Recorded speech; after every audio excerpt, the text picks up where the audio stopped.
What's up guys, Matt here with Fix Anything Save Money. Today we're going to be going through this Ryobi Sawzall, product number PCL515. So I already have a DeWalt Sawzall, so we're going to be reviewing and testing this Ryobi Sawzall along with a couple other tools that I got from Ryobi in like a combo set for, I think it was $260.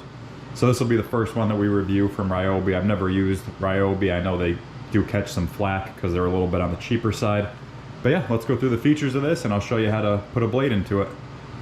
So you can see there, this is a very simple tool. You have your lock right here. That locks it. That unlocks it. And you have your battery. This combo set that I got has two different batteries in it. This is the smaller of the two.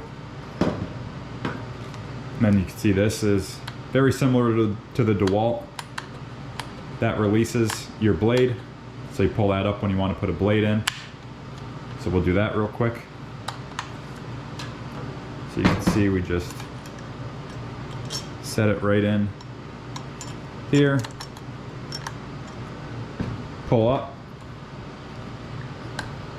And then our blade locks in. You can see it's seated.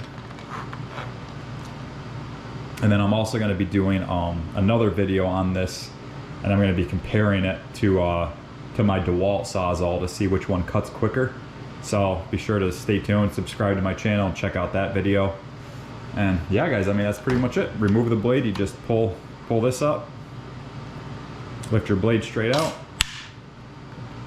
Yeah, that's it. So yeah, guys, be sure to subscribe, like, comment. Let me know if you have this tool, if you like it, what you don't like about it. And yeah, I'll see you next time.